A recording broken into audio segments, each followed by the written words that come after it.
Evangelho segundo escreveu o evangelista João, capítulo de número 5, a partir do verso 19. Glória a Deus. Evangelho de João, capítulo 5, a partir do verso 19 até o verso de número 24 somente. Glória a Deus. Bendito seja Deus.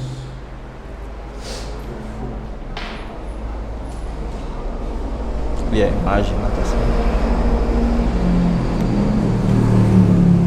Bom, hoje nós estamos aqui para o terceiro dia, ou melhor dizendo, a terceira aula, desse seminário A Salvação Completa de Deus, onde nós estamos aqui descobrindo todo esse processo que engloba aí o plano de salvação que Deus planejou para nos resgatar e nos livrar da condenação do pecado. Então hoje nós vamos dar sequência, vamos dar seguimento e vamos falar de algumas coisas importantes, recapitular um pouco e falar de algo importante, principalmente os 3 níveis de tentação e um pouquinho entre a diferença de salvação e reino de Deus, que eu considero hoje ser um dos maiores problemas hoje no meio teológico da igreja, é não compreender que existe uma diferença entre salvação e reino de Deus. Então no Evangelho de João, capítulo 5, verso 19, está escrito assim: Mas Jesus respondeu e disse: na verdade vos digo, que o Filho por si mesmo não pode fazer coisa alguma, senão vir fazer o Pai, porque tudo quanto ele faz, o Filho o faz igualmente, porque o Pai ama o Filho, e mostra-lhe tudo o que faz, e ele lhe mostrará maiores obras do que estas, para que vós maravilheis. Pois assim como o Pai ressuscita os mortos e os vivifica, assim também o Filho vivifica aqueles que quer. E também o Pai a ninguém julga, mas deu ao Filho todo juízo, para que todos honrem o Filho como honram o Pai. Quem não honra o Filho, não honra o Pai que o enviou. Verso 24. Na verdade vos digo, que quem ouve a minha palavra e crê naquele que me enviou, tem a vida eterna, e não entrará em condenação, mas passou da morte para a vida. Amém? Louvado seja Deus. Então, hoje nós vamos estar recapitulando algumas coisas e falando de coisas importantes, mas observe o texto, verso 24, Jesus faz aqui uma afirmação, não é uma suposição, não é só uma informação, é uma afirmação do próprio Jesus, dizendo: quem ouve a minha palavra e crê naquele que me enviou, tem a vida eterna, e não entrará em condenação. Então, nós precisamos descansar nessa afirmação de Jesus. Jesus aqui não supôs, Jesus aqui não colocou condições. Não, Jesus aqui simplesmente disse, tem e não terá. Ele colocou, tem a vida eterna e não entrará em condenação. Então, esta vida aqui, existem 2 palavras que para a salvação. Uma eu já falei, que é a palavra soteria. Quem lembra quando eu falei? Soteria. Lembra? Que vem da palavra na teologia, soteriologia. Então, soteria é a salvação da alma. E existe a palavra sozo, que é a salvação do espírito. Então, o que Jesus está falando aqui é a salvação no espírito. Essa, uma vez realizada, uma vez que ela foi feita, você está livre da condenação do pecado e, consequentemente, livre também da condenação do inferno. Então, nas aulas passadas nós tratamos a respeito de que a salvação de Deus, ela é uma só salvação, que acontece em 2 aspectos e em 3 tempos, né? Vamos recapitular: uma só salvação que acontece em 2 aspectos. Quais são esses aspectos? Quem lembra? Não, os aspectos: judicial e o orgânico. É importante que vocês guardem isso. Eu estou colocando lá no grupo da igreja até a ilustração, e aí vocês precisam ficar vendo constantemente isso, porque é a repetição que traz a memorização. Não é só escutar aqui, vai embora, daqui a pouco a mente cai no esquecimento. Então é bom sempre guardar isso. Uma só salvação que acontece em 2 tempos, em 2 aspectos. Primeiro, judicial, porque Deus é juiz, e como juiz dele precisa estabelecer o aspecto judicial. A justiça de Deus precisa ser cumprida, precisa ser satisfeita. Você pecou, sim ou não? Sim. Então você tinha que morrer, correto? E onde é que Deus matou nós? Em Jesus, lá na cruz do Calvário.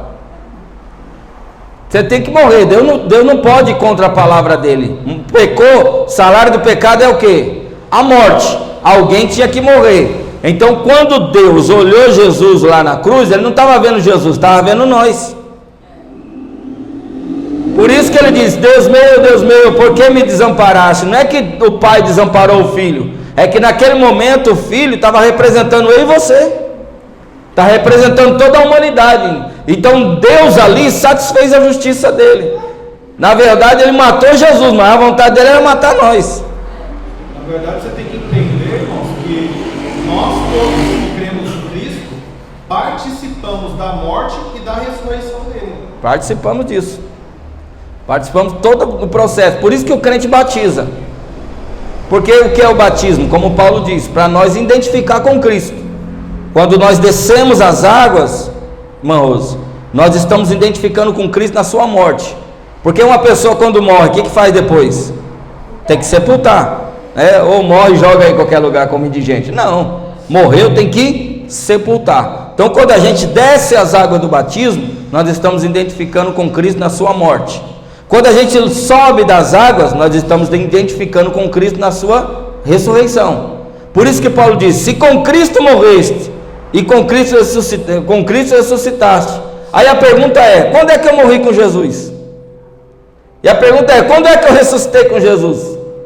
Porque quando Jesus fez e nós praticamos o batismo, nós identificamos juntamente com Ele. O batismo é a comunicação terrena e que revela para o mundo espiritual que você teve participação na morte e na ressurreição. Tudo que nós fazemos é uma comunicação espiritual, irmão. A ceia é uma comunicação espiritual, não é só comer um pão e beber uma água que a gente diz que simboliza, não, é uma realidade espiritual. E por isso que nem eu estava conversando antes, daí o Renato nem sabia, mas eu estava conversando isso com a Rose, antes mesmo do culto. A ceia é uma comunicação espiritual. Então quando você toma o pão, você está se comunicando, você está tomando parte espiritualmente, simbolicamente, não é a teologia da transubstanciação, que tem gente que acredita que você está comendo literalmente a carne de Jesus. Nós não somos canibal, meu, para comer carne, a carne de homem. Nós estamos ali comunicando, uma comunicação. É por isso que quando se altera um símbolo, você comunica errado. Aí tem muito pastor e muita igreja fala assim: não tem problema não, faz o pão puma, pão sovado, o pão da padaria, qualquer pão. E não é qualquer pão, é pão sem fermento. Porque o fermento é símbolo de pecado, é símbolo de falsa doutrina. E o corpo de Jesus não é um corpo de pecado. Eles nem sabem que vão responder por isso no tribunal de Cristo. Com certeza. Eles não vão ser lançados no inferno, mas vão responder porque na comunicação que eles fizeram, atribuíram o pecado ao Cristo de Deus. E tem outra coisa, irmão: ninguém vai inocente para o tribunal de Cristo. Porque você pode dizer assim, Senhor, mas eu não sabia disso, Senhor. Se eu soubesse, eu não teria feito. Então você vai responder um pouco menos, porque você não sabia. Mas não vai deixar de ser punido, porque você também não procurou saber. Sabia disso? Nós vamos pagar por aquilo que nós fizemos errado e por aquilo que nós negligenciamos saber se era certo ou se era errado. Porque tem gente que faz na inocência, mas não tem inocência, irmão. Nós temos a Bíblia, porque você não lê, que você não estuda, que você não medita, que você não pesquisa. Então aquilo que nós deixamos de fazer porque nós não sabíamos a informação, nós só vamos ser punidos justamente pela negligência e não buscar saber o que é certo e o que é errado. Mas alterou o símbolo, não há comunicação, ou a comunicação vai errada, há uma falsa comunicação. Então a morte de Cristo, nós precisamos nos identificar com ela, e nos identificamos e comunicamos isso quando nós passamos pelos batismos, pelo batismo nas águas, quando descemos a morte, quando ressurgimos, levantamos, comunicamos aí a ressurreição de Cristo Jesus. Então por isso que acontece no aspecto judicial. E qual o segundo aspecto? O orgânico, Então repita aí para gravar na sua mente, aspecto judicial. Não, mano, que nem crente para sair na gravação aí. Aspecto judicial e aspecto orgânico. E esse aspecto orgânico acontece naquilo que nós falamos, acontece na transformação da nossa mente, a renovação do nosso entendimento, que é o processo de salvação que alcança a nossa alma. No aspecto judicial alcançou o nosso espírito, mas no aspecto orgânico alcança a nossa alma. E aí eu falei que é onde nós participamos da salvação. Por quê? Porque nós precisamos nos apresentar diante de Deus para renovar a nossa mente de acordo com a palavra, para descobrir qual é a boa, perfeita e agradável vontade de Deus. E aí é onde a alma vai sendo gradativamente transformada. Porque se você for salvo só no espírito e não for salvo na alma, você vai ser um crente salvo, mas um mau caráter. É por isso que acontece. Esse bando de crentes que tem dentro da igreja, que é salvo, mas é um péssimo pai, é um péssimo esposo, é uma péssima esposa, é um péssimo cidadão. Aí os outros lá de fora olham e dizem: mas não é crente? É porque eles não entendem isso. É crente, é salvo, é filho de Deus, mas não está sendo salvo na alma, não está negando a si mesmo, não está tomando a sua cruz de cada dia, não está orando, não está jejuando, não está santificando, não está lendo a palavra de Deus. Então está salvo no espírito, mas está perdendo a salvação na alma e deixando de viver a oportunidade de já reinar em vida, de já estar crescendo e amadurecendo como filho maduro. É um crente, é um salvo, mas é menino ainda, não pode ser confiado a ele nenhuma responsabilidade. Às vezes Deus quer usar, às vezes Deus quer realizar alguma coisa, mas Deus só vai se utilizar de filhos maduros para poder fazer e executar a sua obra. Então a salvação é uma só, que acontece em dois aspectos e em três tempos ou três estágios, como você queira dizer, que é justamente no espírito, na alma e no corpo. Então a salvação de Deus alcança o espírito, alcança a alma e alcança o corpo. Então é certo dizer que eu fui salvo, é certo dizer que eu estou sendo salvo, e é certo dizer que eu serei salvo. Se alguém perguntar para você: você foi salvo? Fui salvo. Se outro perguntar para você: você está salvo? Eu estou sendo salvo. Se alguém perguntar: você vai ser salvo? Eu vou ser salvo.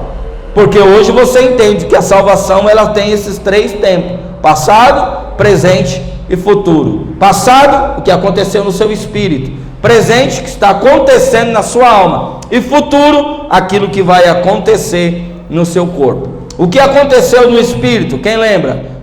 Nós somos livres da condenação do pecado. Então aonde estava a condenação do pecado? No nosso espírito. Quando Deus salvou nós no espírito, Ele removeu a condenação do pecado.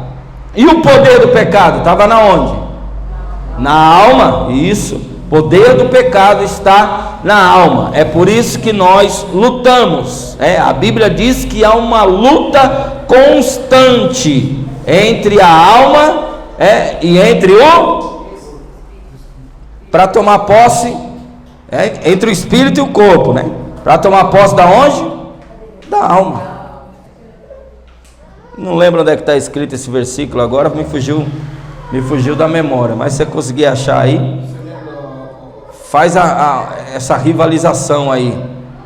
Se eu não me engano é em 1 Coríntios, ou é 2 Coríntios. Você lembra como fala o versículo de alguma coisa? Que a alma combate contra o espírito, alguma coisa assim. A alma milita contra o espírito. Milita, isso, a palavra militar. Então acontece na alma a luta, né? Porque o poder do pecado está na alma. Então Deus nos livrou da condenação do pecado. Bota isso na sua cabeça. Romanos 8:1. Nenhuma condenação há para os que estão em Cristo Jesus. Então já aconteceu essa libertação. Porém na alma existe o poder do pecado.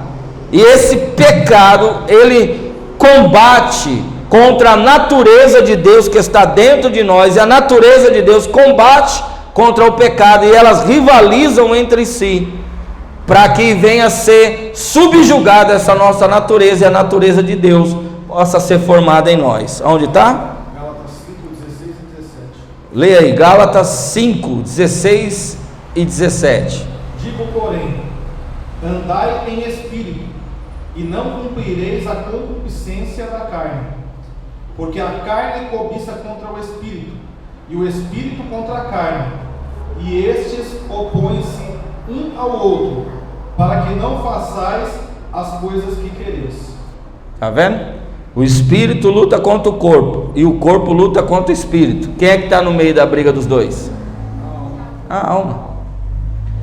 Por isso que se o corpo vence, você é uma pessoa carnal.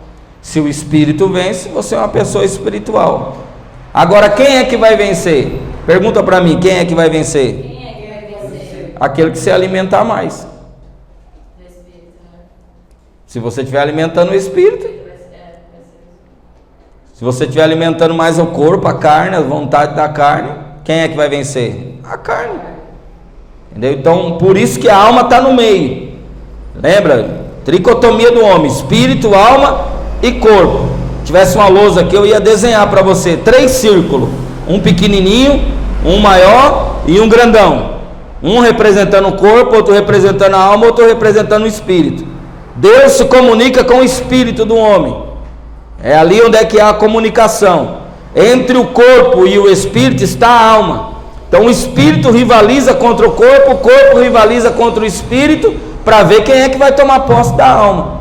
Se você fortalecer o espírito, você vai ser uma pessoa espiritual, porque a alma vai ser subjugada, a natureza carnal, a transformação que você vai atuando dentro da sua alma vai sendo subjugada, e você vai conseguindo vencer. Mas se você alimentar mais os desejos da carne e as vontades da carne, você vai estar o quê? Você vai estar fortalecendo a sua carne, e automaticamente vai tomando posse da alma. E se é um crente salvo, mas é salvo só para a vida eterna, não é salvo em vida, não reina, não domina, não tem controle de si mesmo. E segundo e terceiro é a salvação no corpo, aonde está o quê? A presença do pecado. Então no espírito está a condenação, na alma está o poder do pecado, e no corpo mesmo está a presença do pecado. Por isso que Paulo diz, né, que o corpo do pecado ainda habita dentro de nós.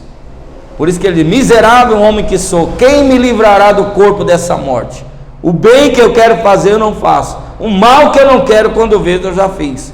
Está enraizado, irmãos, na nossa natureza, está enraizado dentro de nós. E quando é que nós vamos ficar livres da presença do pecado? Quem lembra? Quando é que nós vamos ficar livres da presença do pecado? Na ressurreição ou no despojamento do nosso corpo. O que é despojamento? Quando nós saímos desse corpo e recebemos um corpo espiritual, o corpo de glória ou o corpo glorificado. Ou alguns vai ser na ressurreição, antes de Jesus vir, se você morrer, vai ser na ressurreição. Se você estiver em vida no rapto dos vencedores, será no despojamento do corpo do pecado. Amém?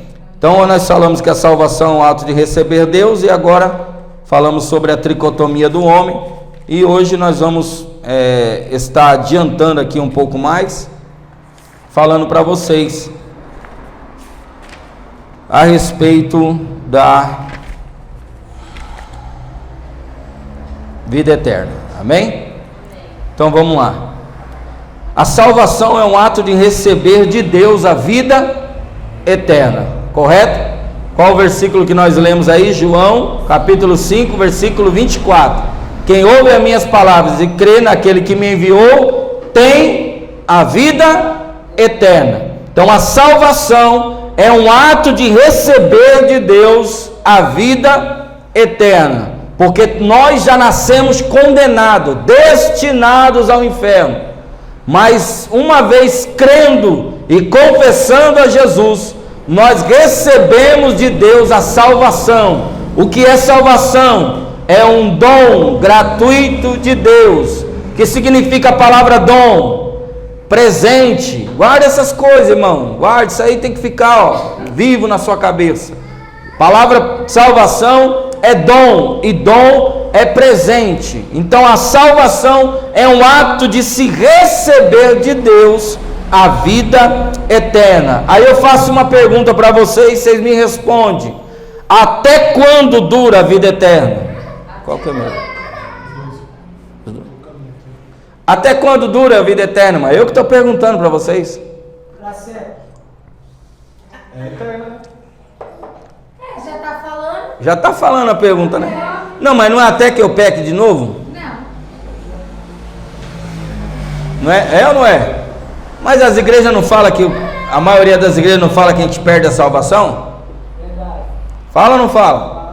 Mas a salvação é eterna ou ela tem prazo de validade? É eterna. É eterna ou não é eterna, irmão? É eterna. A salvação de Deus, ela é eterna. E nós precisamos de entender que o que é eterno, irmãos, é eterno. Não tem prazo de validade. Ah, mas se a pessoa afastou da igreja, desviou, foi para o mundão, foi para a cachaça, foi para a prostituição, fique tranquila, não é filho seu não, o pai dela cuida dela. Glória a Deus. Quem vai atrás é o pai. A gente tem mania de achar que nós é que somos responsáveis pelas pessoas, mas nós não somos responsáveis não, mano. Responsabilidade é de Deus. Olha o que Jesus falou assim, ó: todo aquele que o Pai me dá virá a mim, o que vem a mim de maneira nenhuma lançarei fora. Em outra passagem Jesus diz assim, ó: o Pai deu as ovelhas e eu cuido, e nenhuma delas vai se perder. Aí você pergunta: mas se fulano se perder? Então é porque Jesus não teve competência para cuidar, ou porque aquela pessoa não era mesmo. Então, eu estava conversando com a Rosa antes de começar o culto, e o povo tem o costume de falar assim, principalmente a gente que é pastor, né? Tipo assim, se Rosa se afastar por conta de alguma coisa que teve na igreja, eu ou você vai ter que pagar o preço que ela foi no mundo. Tipo assim, Deus vai cobrar de mim, porque ela se perdeu, ela foi pro mundo. As pessoas falam isso com base num texto que diz lá em Hebreus, capítulo 13, se não me foge a memória, 12 ou 13, que diz assim, ó: obedecei os vossos pastores, porque eles velam pelas vossas almas, como quem há de prestar contas. Aí as pessoas dizem que nós é que vai prestar conta das almas, mas o texto não está dizendo que nós vamos prestar conta da vida de ninguém não, irmão. Cada um vai prestar conta da sua própria vida. Lá só está dizendo assim, ó: obedecei os vossos pastores, porque eles velam pelas vossas almas, como quem há de prestar contas. Ou seja, mais ou menos assim, o cuidado pastoral é como se a responsabilidade da vida de vocês fosse nossa, mas no fundo não é. Mas o nosso cuidado é como se fosse. Então por isso que a gente tem que cuidar. É aquele negócio, né? Se você está com algo que não é seu, o cuidado é maior, né? Porque aí você tem um cuidado, senão se eu quebrar, ou se eu perder, ou se me roubar, eu vou ter que pagar outro. Então, cuidado pastoral é como que se nós fôssemos prestar conta, mas lá não está dizendo que nós vai prestar conta, não, irmão. Aí se for assim, a pessoa, eu vou para o mundão fazer alguma coisa, ó, responsabilidade é sua, você vai pagar pela minha vida diante de Deus. Tem nada a ver não, cada um responde. Olha o que Jesus disse. Também tem o costume de falar assim, uma alma custa muito caro, então se eu perder ela para Jesus, Deus vai cobrar de mim. Não, toda ofensa, todo mal, toda coisa que você fizer contra alguém, você vai responder isso diante de Deus de alguma maneira, ou em vida, ou em processo, ou na lei da semeadura, de alguma forma você vai receber. Agora, com relação ao destino eterno, irmãos, ninguém tem poder de salvar ninguém e nem de condenar ninguém. É isso que eu quero que vocês entendam. Com relação à salvação, à eternidade, ao destino eterno das pessoas, isso não está em nosso poder, irmão. Não sou eu que determino quem vai ser salvo. Também não sou eu que determino quem não vai ser salvo. É as pessoas que gostam de ficar dizendo, fulano vai para o inferno. Aí o camarada amanhã vem para Jesus, se converte e você desvia. E aí? Por isso que a Bíblia diz, não diga quem subiu ao céu, e quem desceu do céu, porque só existe um, que é Jesus. Em outras palavras, a gente jamais pode dizer que fulano vai para o inferno. Porque não somos nós que fomos colocados para destinar o destino eterno das pessoas. Não foi nós que morreu na cruz. Não foi nós que esteve na consciência daquela pessoa, no momento daquela pessoa. É que nem as pessoas gostam. Saul morreu, se matou, foi para o inferno. É que nem Judas. Judas foi lá, traiu Jesus, se enforcou lá numa árvore lá, caiu do espinhadeiro lá, as suas vísceras, como a Bíblia diz, né, saíram para fora no chão, o filho da perdição, Jesus falou, então ele foi para o inferno. Aí os outros vão me perguntar, foi ou não foi para o inferno? Aí dá vontade de responder assim, não sei, irmão, não estava lá? Boa, vou responder assim agora. Não é verdade? Não dá vontade de responder assim? De forma estúpida? Porque as pessoas não querem saber. Eu falei, meu filho, o que você quer saber se Judas foi salvo ou se não foi salvo? Cuida da tua, né? Se preocupe com você, que caminho você está seguindo, para onde você está indo. Porque a gente quer colocar sempre o pecado no outro, mas nunca se preocupa com o nosso próprio. Quando a Bíblia diz que cada um não cuide daquilo que é propriamente seu, mas aquilo que é do outro, não é cuidar da vida dos outros não, irmão. É cuidar no sentido de suprir a necessidade. Então, quando a Bíblia manda cuidar um dos outros, é suprir na pessoa aquilo que nela está faltando, é ajudar as pessoas, não é cuidar da vida da pessoa, determinar o que tem, o que não tem que fazer, o que tem que ser. Tem gente que é assim, ajuda você uma vez na vida e quer que você fique batendo continência o resto da vida. E aí, se você não faz alguma coisa que retribua o que a pessoa fez, ele joga na sua cara. Então é melhor nem fazer, porque a Bíblia diz que a sua mão direita faz, a esquerda não deve saber, e assim sucessivamente. Então é nesse sentido. Mas nós não temos direito e nem nos foi dado este poder de alterar com relação à salvação, à vida eterna, o destino da vida de ninguém. Isso é entre a pessoa e Deus. O texto, onde é que eu falei para vocês, está lá em Hebreus 13 mesmo, verso 17, tá? Leia aí, Renato, para provar que está na Bíblia. Vocês não, quem vai assistir, às vezes não acredita muito que a gente fala. Obedecei a vossos pastores e sujeitai-vos a eles, porque velam por vossas almas como aqueles que hão de dar conta delas, para que o façam com alegria e não gemendo, porque isso não vos será útil. Como aqueles que há de prestar conta delas, não está dizendo que vai prestar, é como se estivesse fazendo uma comparação, é como alguém que estivesse com cuidado, cuidando de alguém como se fosse responsável, porque senão fica muito fácil, né, irmão? Nós também é que ia determinar as coisas na vida das pessoas. Olha o que o versículo está advertindo no final, porque isso não vos será útil. Isso não é para os pastores não, irmão. Isso é para quem é rebelde com pastores. E não é questão de usar como ameaça, mas é por questão de princípio de autoridade. Para que fosse respeitado. É Deus advertindo os crentes, não é que o pastor vai pisar em você, mas está nos advertindo a não querer passar por cima da autoridade daqueles que Ele colocou sobre nós, irmão. Isso aqui é algo... É um aconselhamento, o pastor vai dar um aconselhamento e tem gente que não ignora. Para eles é qualquer um que está falando. Não. Um pastor, quando resolve dar um conselho para alguém, falar alguma coisa para alguém, irmãos, a gente tem que considerar isso. A gente tem que considerar ao máximo isso, porque justamente é o que a palavra de Deus aqui está dizendo. Na verdade, é como que se eles fossem prestar conta das vossas almas, porque, ou seja, ele está fazendo isso com responsabilidade. Então, você precisa só corresponder à altura, honrando e respeitando e reverenciando. Amém? Então, no dia que meu espírito foi salvo, a nossa alma está sendo salva e o nosso corpo será salvo. Então, a salvação sendo um ato de receber de Deus a vida eterna, nós precisamos entender que a vida eterna que Deus nos deu não tem prazo de validade. João capítulo 3, verso de número 15 e verso de número 16, o tema central da Bíblia aí. João 15, João 3, 15 e 16, lê aí, Renato. João 3, 15 e 16. Para que todo aquele que nele crê não pereça, mas tenha a vida eterna.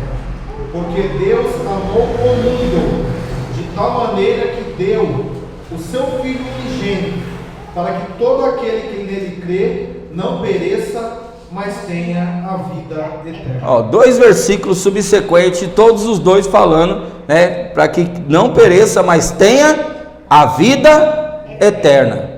Eu não vou nem falar dessa palavra, Deus amou o mundo, porque aí você vai doidar. Depois eu te explico isso aí. Só vou dizer uma coisa e deixar em aberto. Está dizendo que Deus amou o mundo, não amou todo mundo.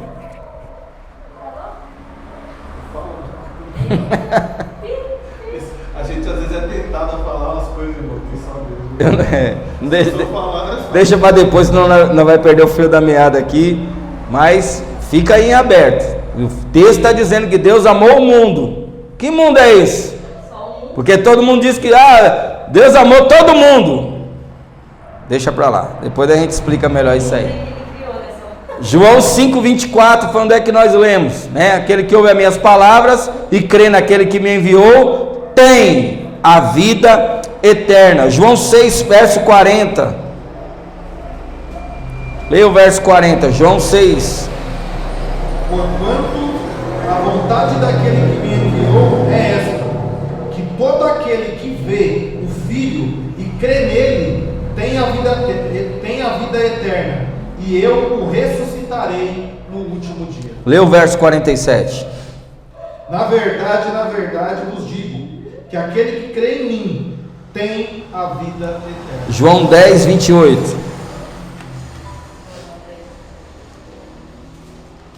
Tem que ler os versículos aí, porque talvez entre os incrédulos aí não acredita, mas nós estamos lendo. Isso aqui é forte, hein, irmãos? Se você considerar o verbo aqui, olha só. É só o 28, pessoal? Pode ser, vê aí. E 28. dou-lhes a vida eterna. Vou ler esse pedaço de novo. E dou-lhes a vida eterna, e nunca hão de perecer, e ninguém as arrebatará da minha mão. Olha só, irmão, lê de novo isso aí, lê de novo. Ó, irmão, preste atenção. Isso é muito poderoso. Preste Isso é muito poderoso. E dou-lhes, não é eu vou lhe dar, e dou-lhes a vida eterna, e nunca hão de perecer, e ninguém as arrebatará da minha mão. E o cara vai para o mundão e vai se perder então, hein, irmão? E aí? Vai ficar com o que Jesus estava falando ou vai ficar com o que os outros falam? Ninguém vai arrebatar ela da mão de Jesus. Jesus está falando que ninguém. Quem é ninguém? Ninguém, irmão. Ninguém aqui não é alguém, é ninguém. O pastor, eu acho que não sei se foi na primeira aula ou se foi na aula passada, ele falou de um versículo que agora me fugiu da memória, mas ele disse de um versículo que deixa isso bem selado, que ele fala assim, ó, aquele que começou a boa obra é fiel. A pergunta é, o camarada veio para a igreja, creu e confessou Jesus como Senhor, ele creu de fato, mas aí na linguagem do, que o pastor diz, o evangeliquez, ele se desviou e morreu lá fora. Jesus começou ou não começou a boa obra nele? Mas espera aí, se considerar que ele perdeu a salvação porque morreu no estado que estava, então Jesus falhou, ele não concluiu a boa obra dele. Aí vai entrar no que o pastor falou aqui. Você vai crer no que está escrito ou no que os outros dizem? Por isso que Paulo, ele diz assim, ó, se nós esperamos a Cristo somente nessa vida, nós somos os mais miseráveis de todos os homens. Deixa eu só te falar, Deus tem essa vida toda para tratar comigo e com você. Se não der, tem 7 anos da grande tribulação. Se não der, tem mais 1000 anos. E aí? Tem gente E aí, né, Rosa? Tem gente achando que já está difícil a prova nessa vida aqui de 50, 60, 70 anos. Tente imaginar. Tente imaginar. Deixa eu dizer uma coisa para você. Quando a gente falar de escatologia, você vai ver que na grande tribulação vai se revelar um maior número de crentes vencedores do que já existiu na história. Porque Deus já provou isso para o homem. Já provou que o homem, quando eu falo homem, eu falo mulher também, estou falando homem, ser humano, que o homem, ele só busca Deus quando ele está num aperto. Aí tu imagina na grande tribulação, sem um salão, sem uma igreja, sem um pastor, sem um lugar para ele celebrar a ceia, perseguição do anticristo, os próprios parentes entregando, né? Os parentes entregando, tá aqui, tá na minha casa, porque a Bíblia diz que será irmão contra irmão, parente, pai contra filho, filho contra pai. É nessa época, irmão, de perseguição, aonde quando acharem você, o exército do anticristo achar você, ou nega Cristo, ou você morre. E aí? E o pastor falando assim, a gente às vezes imagina que, meu irmão, é um negócio tão absurdo que o que você imaginou de pior não chegou perto. Não chega perto, a gente fala só por dedução, assim. Vai ser um aperto tão grande, Deus vai espremer você tão grande. Você que não quer viver o evangelho do reino agora, você vai viver na grande tribulação. Porque o que é o evangelho do reino? É negar a si mesmo, tomar a cruz e morrer. Na época das trevas da igreja, no período histórico da igreja católica, houve um tempo de muita perseguição. Você vê o nível que chega um ser humano. A igreja declarava herege todo aquele que era contrário àquilo que ela ditava como regra de fé. O que acontecia? Quando alguém não gostava do outro, esse alguém ia lá e denunciava. Muitos morreram assim, falsamente, denunciava o outro simplesmente porque não gostava dele e dizia, fulano é herege. Fazia uma denúncia lá para o clero romano. O clero romano ia até, principalmente o comerciante, fazer isso. O comerciante não gostava do outro comerciante, denunciava para o clero romano. O clero ia lá, nem ouvia o cidadão, ia lá e matava ele, queimava em praça pública para fazer ele de exemplo para os outros. E assim eles converteram muita gente à força durante a época das trevas. Tente imaginar quando o anticristo descer com o Satanás dentro dele. Tente imaginar. Porque a maioria do povo aprendeu que o diabo está aqui na terra, né? Mas nunca veio aqui. O dia que ele vir, irmão. O dia que ele descer, é que na escatologia vocês vão ver, mas na escatologia diz assim, ó, que nos 3 anos e meio, diz que o diabo vai ser jogado aqui na terra, e com grande ira ele vai vir, porque ele sabe que resta pouco tempo, só tem 3 anos e meio. Aí você imagina o estrago que ele não vai fazer, porque ele vai entrar dentro do corpo do anticristo, e vai fazer um estrago na terra. E qual é a maior raiva do diabo? É contra os crentes.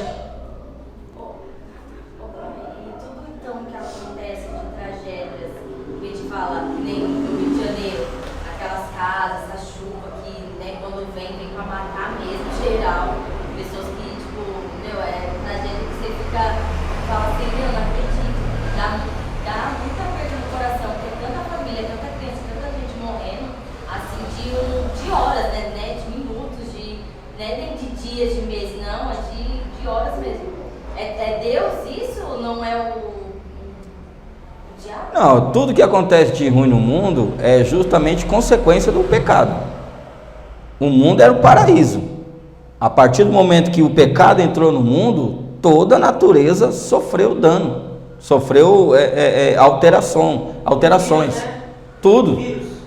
Tudo foi sofrendo. Então todas as desgraças, todas as catástrofes que as pessoas às vezes culpam a Deus, onde é que está Deus? O Deus não veio, um negócio desse. Não, tudo isso é consequência do erro, consequência do pecado.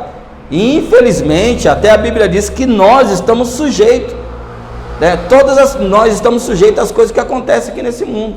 Se fosse assim, o crente não morria de assalto, não morria de doença, não morria pelos desastres ou os catástrofes que nós chamamos de desastres naturais, né? Todos nós não morreríamos disso. É aquilo que eu falo, né? Se a salvação não fosse um plano de Deus, fosse só uma execução, tá salvo, morria, já é para o céu e acabou tudo. Mas não, há um processo.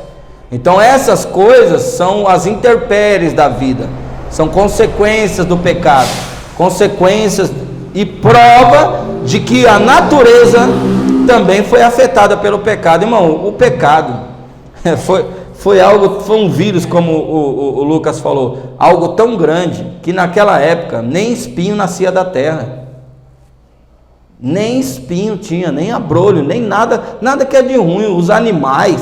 Os animais conviviam em harmonia, não tinha essa cadeia alimentar, não tinha essa ferocidade. Por isso que no milênio, voltando àquela brincadeira lá, no milênio o leão vai comer capim.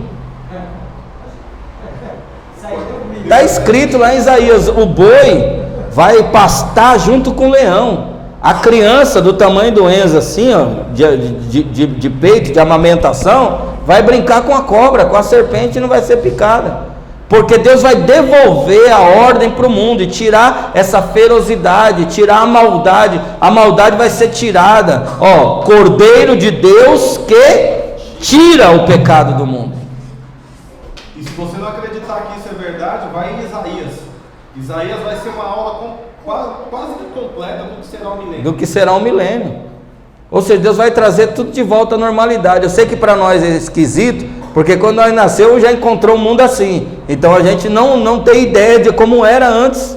Mas acredite, irmãos, era um paraíso. Quando a Bíblia diz que era um paraíso, era um paraíso. Mas o pecado afetou. Por isso que Paulo diz que a natureza geme, aguardando isso. A natureza geme. Tudo sofreu alteração. Tudo que você imaginar na natureza, a água, o sol, a lua, o ar, tudo sofreu. Tudo sofreu alteração. Hoje em dia mesmo, o que tem aberto, né, de buraco, de tragédia no chão, na própria, né, raiz do...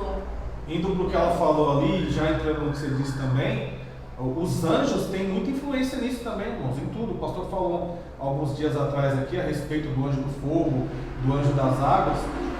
Os anjos, eles têm a responsabilidade de cuidar, de guardar, de velar pela natureza.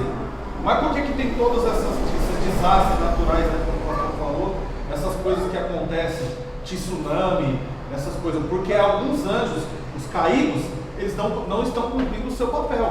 É por isso que a Bíblia diz que nós vamos julgá-los. Eles deixaram de cumprir, né? Quando o texto diz que nós vamos julgá-los, não é os anjos que não caíram, é os anjos caídos, porque é eles que causam isso daí. Então tem toda essa interferência de anjos, sim, de principados, de domínios, de potestades que mexem com a natureza. É porque assim, ó, a gente lê a Bíblia e entende do jeito que os apóstolos entendiam, né? Quando Jesus foi atravessar o lago de Genezaré para ir lá para a cidade de Gadara, quem lembra desse texto? Que de repente começou a levantar uma onda, o vento contrário e tal, aquela coisa. Jesus foi e ordenou ao mar, né? Mar, acalma-te, né? Aquieta-te. E aí se fez grande bonança. Aí eles viraram para Jesus e falaram assim: quem é esse que até o vento e o mar lhe obedece? Você acha que Jesus estava falando com o vento, irmão? O vento não ouve não, irmão. Você acha mesmo que Jesus estava falando com a água? Não. Jesus estava falando, era com os anjos responsáveis que estavam se rebelando.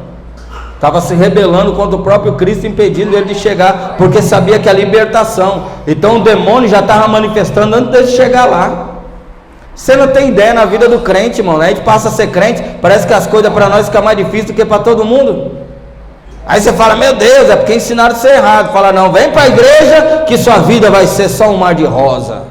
Não vai acontecer nada, vai ser tudo maravilha, você vai ser rico. Jesus mostrou lá, morreu na cruz, você ser rico, você ser próspero, você andar de carrão. Não, irmão, Deus só está deixando o ímpio acumular, porque quem vai tomar posse dessa riqueza todinha somos nós no milênio, irmão. Está escrito na Bíblia. O ímpio acumula para o justo, irmão.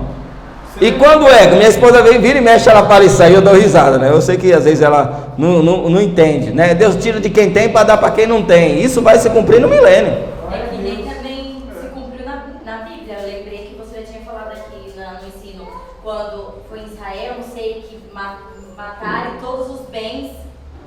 Os despojos, foi. Várias. Eles pegaram tudo. Várias bens. Irmão, tem um pastor que costuma dizer, e eu vou falar aqui com eles.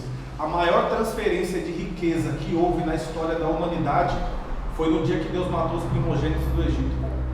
Toda a riqueza do Egito, Israel levou naquele dia. Levou. Então é isso, Foi isso mesmo que eu falei. Foram deles, Tudo foi para eles, saiu de lá. Deixa eu te dizer uma coisa, todo mal que esse mundo propõe contra a tua vida, Deus vai te pagar um dia. Recompensar. Deus vai te recompensar. Os filhos de Israel não saíram de lá de mãos vazias, eles ficaram 430 anos sofrendo.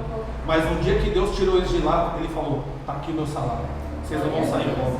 Deixa eu falar um texto que você pensa que é para agora e vai ser para o milênio. Quando Pedro virou para Jesus e falou assim, nós deixamos tudo para te seguir. Deixamos esposa, deixamos trabalho, deixamos casa, deixamos tudo, nós vamos ganhar o que com isso? Jesus disse assim, 100 vezes mais nesta terra. 100 vezes, irmão, você não tem ideia. Você não tem Bill Gates, Ike Batista, esses camaradas aí, essa riqueza todinha vai vir para nossa mão, irmão. Pastor, isso é coisa de doido. Escreva o que eu estou te falando e no dia do milênio você me cobra isso, irmão.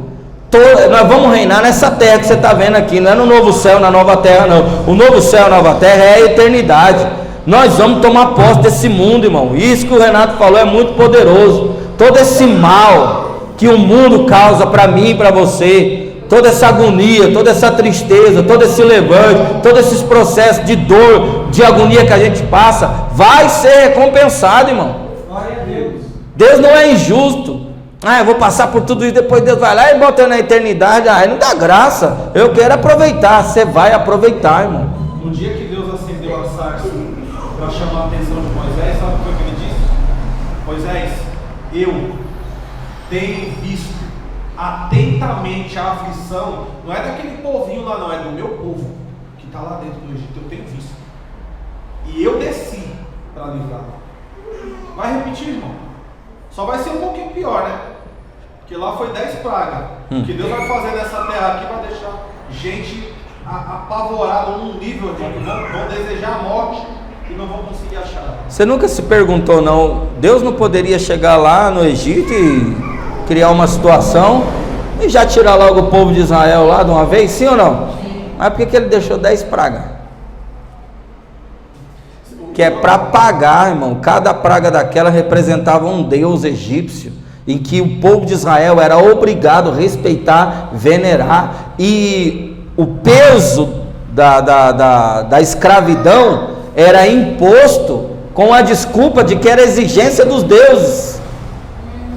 E por ser desculpa da exigência dos deuses, eles sobrecarregavam dizendo, os deuses mandaram. E Deus só anotando, é o Deus Rã, é o Deus Piolho, é o Rio, esquenta a cabeça não. Quando eu botar para pagar... Meu Deus, o pastor falou aí, o Deus anotando, a Bíblia diz que tem um livro chamado Livro das Lágrimas. A cada lágrima que você derrama por causa do sofrimento daqui desse mundo, está escrito lá. Está escrito lá. E outra, você não traduz o que sua lágrima diz, mas Deus sabe exatamente o que ela está dizendo. Pelo Espírito Santo, que intercede por nós com gemidos inexprimíveis. Amém?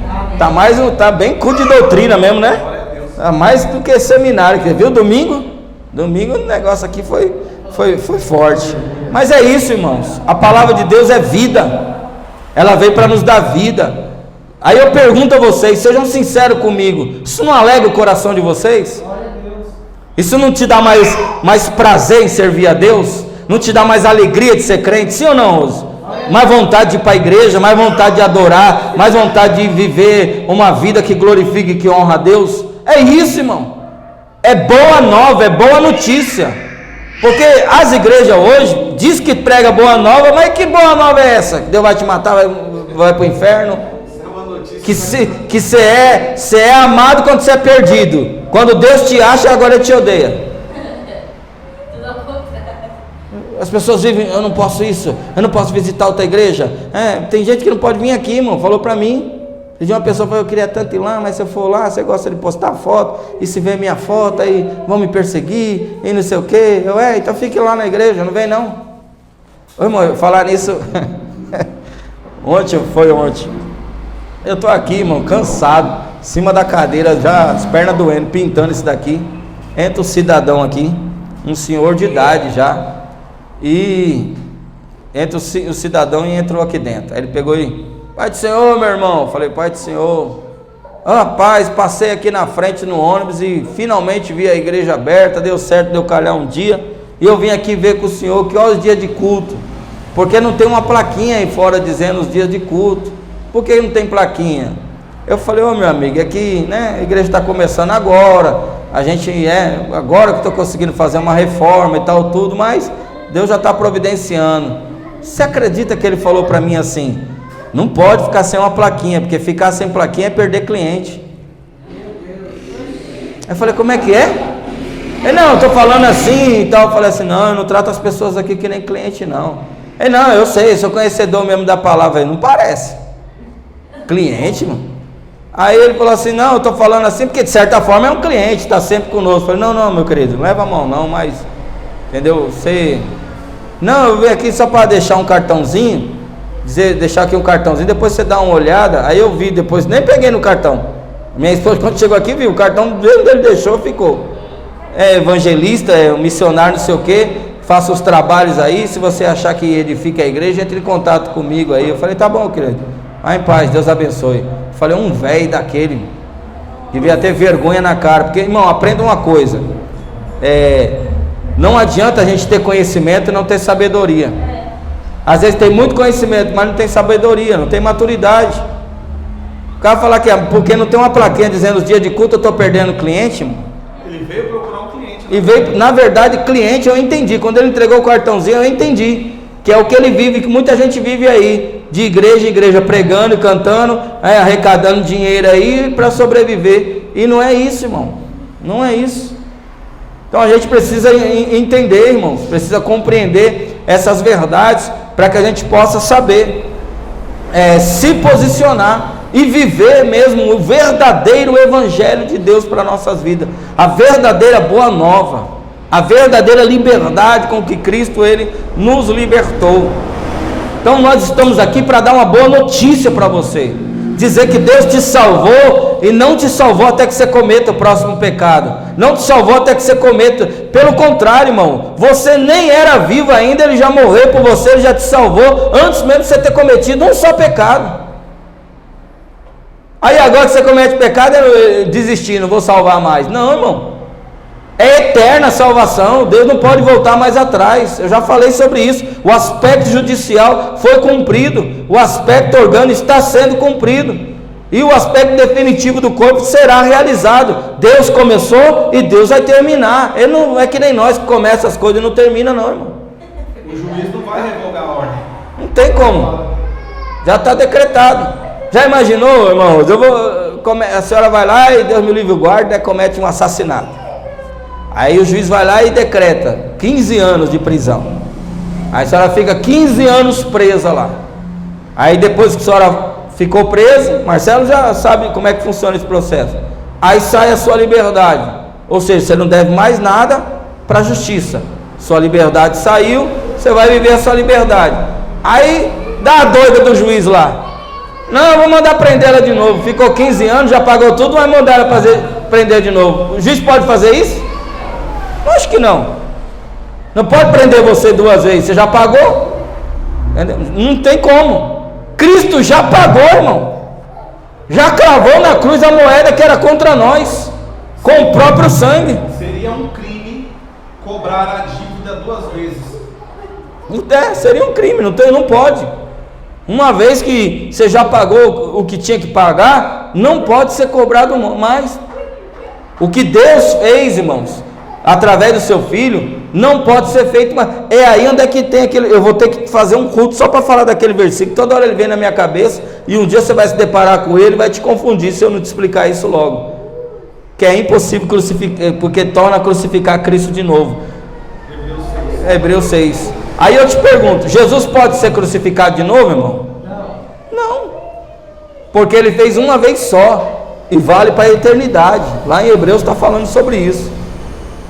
Então é isso que nós precisamos entender. Se a gente achar que a gente perde a salvação quando peca e ganha a salvação quando santifica, a salvação eterna, a gente vai ficar brincando toda vez, né? Eu pequei, perdi. Eu santifiquei, eu ganhei. Não, esse processo acontece na alma, de perder e de ganhar. Mas não é a salvação eterna, é o processo na alma. É a soteria, envolve obra. O que é sozo é feito e já foi. O que é soteria não, envolve obra. Amém? Então, para a gente já partindo para o fim, então já a nossa alma não é salva da mesma maneira. É preciso uma transformação da nossa mente, e isso acontece quando nós passamos a seguir os princípios e os valores que em nós está sendo enxertados por intermédio da palavra de Deus. Então Tiago capítulo 1 verso 21 diz que nós devemos receber com mansidão a palavra em nós enxertada, o qual é poderoso para salvar as nossas almas. Romanos 12, 1 e 2 é a transformação da nossa mente. E 2 Coríntios capítulo 3 verso 18, Paulo diz que nós somos transformados de glória em glória, cada dia mais, progressivamente nós vamos sendo transformados. Então só que quando o homem caiu, veja só, o pecado afetou os 3 níveis da sua existência. O pecado afetou os 3 níveis da existência, e gradativamente a morte veio.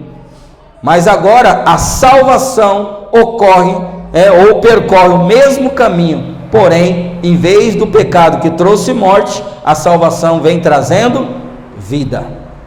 Então, por onde o pecado veio trazendo destruição, a salvação percorre o mesmo caminho trazendo vida. O pecado matou o espírito, sim ou não?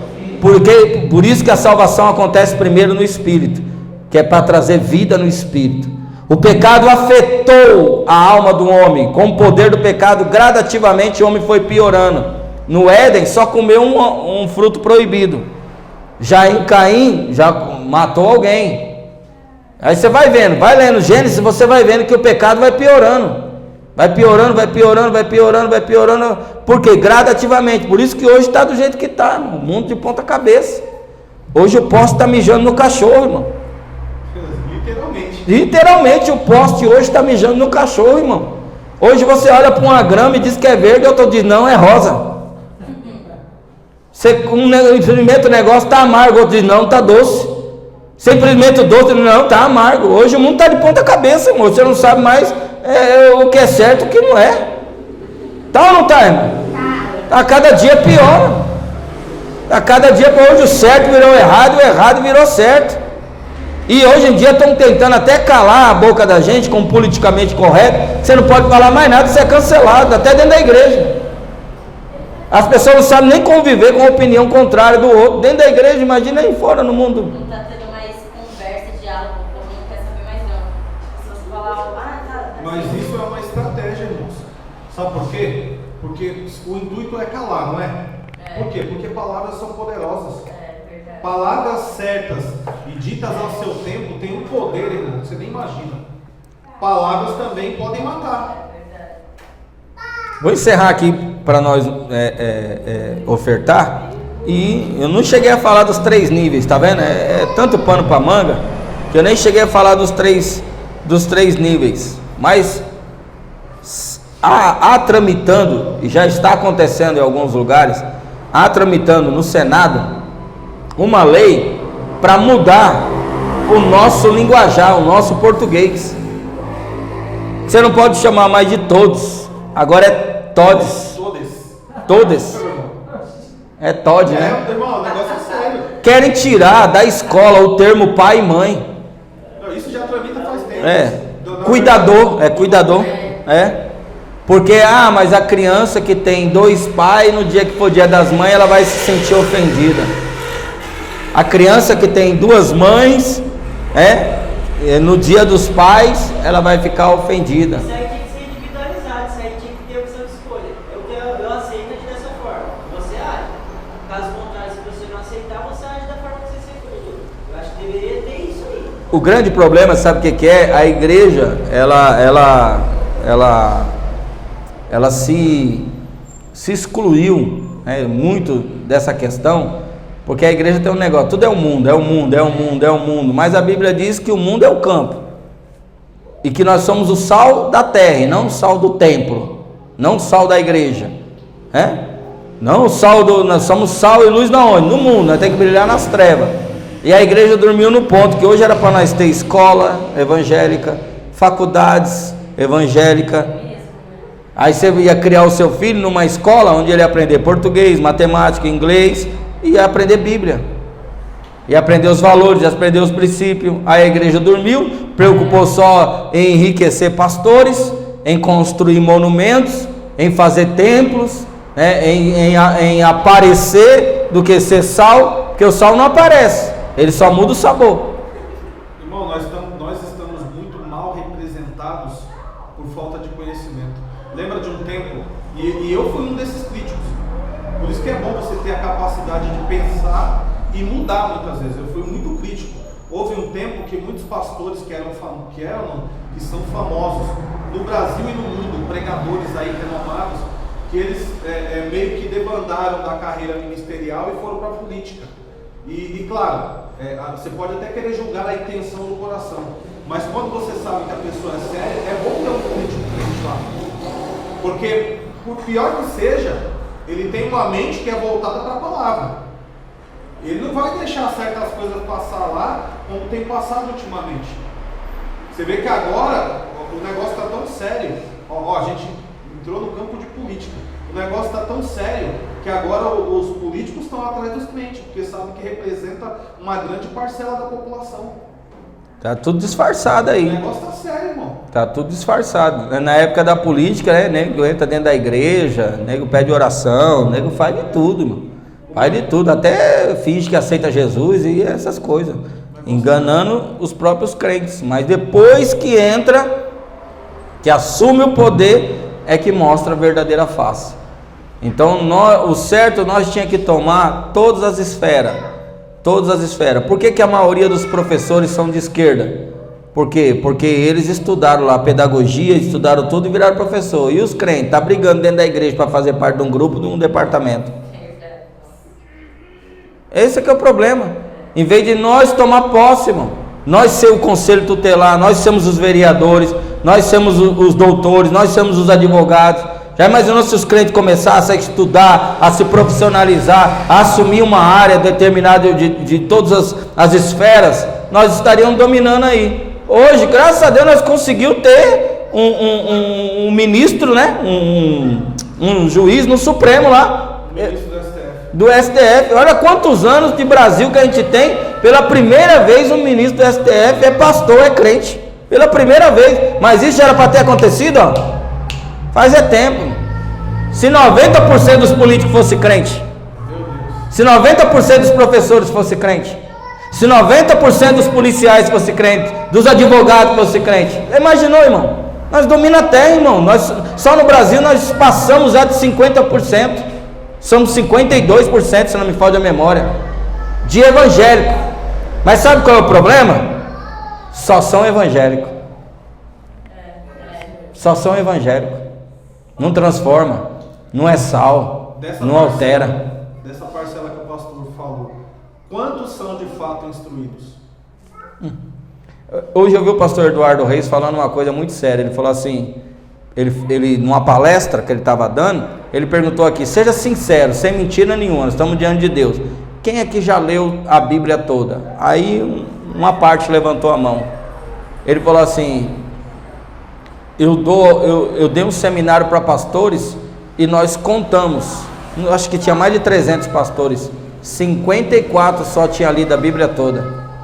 Mais de 300 pastores, 54 só tinha lido a Bíblia toda. Aí ele concluiu dizendo assim: se nem os pastores lêem a Bíblia toda, quem dirá o povo? Quem dirá o povo? Como é que esses pastores pregam? Não, hoje em dia, para você ser pastor, principalmente em ministério grande, vou aqui colocar em ministério grande. Hoje em dia, para você ser pastor no ministério grande, você precisa ser, primeiro requisito, batizado com o Espírito Santo, tem que estar na ficha. Batizado com o Espírito Santo, dizimista fiel, né? Dizimista fiel tem que ser. Se não for dizimista, não serve nem para ser pastor, né? E saber dar umas cuspidas no microfone. Cuspiu no microfone, é batizado com o Espírito Santo, é dizimista fiel, meu filho, e obedeceu lá todas as regras, determinação, apareceu. Porque hoje em dia tem ministério que é assim: você tem que ir para a igreja e tirar uma selfie para provar que você está na igreja. Sem contar que tem uma igreja já que está dando um cartãozinho, que é a comprovação da sua presença lá. Se você não comprovar durante o mês todo, se você não for metade dos cultos de ensinamento lá na sede, você pode perder a sua credencial. Vamos orar pelas outras. Vamos, tá com sono já, né? Então, só para você ter ideia, o que eu estou querendo aqui só dizer com isso, não é falar mal da igreja. O que eu estou querendo dizer com isso? A igreja perdeu o foco. A igreja está pensando no monumento, na administração, virou empresa, virou negócio, virou arrecadação. Não virou isso aqui, ó, dar às pessoas conhecimento, porque o conhecimento liberta, irmão, o conhecimento transforma. Ninguém, ó, eu falo para vocês, daqui um ano, vocês aqui na igreja, na Assembleia do Reino, deixa eu dizer isso aqui, eu quero declarar isso aqui: daqui um ano, vocês aqui da igreja aqui, nunca mais vai ser enganado por ninguém. Amém. E se tu sair um dia aqui dessa igreja, só se for propósito de Deus, irmão, para ser bênção na vida de outras pessoas lá.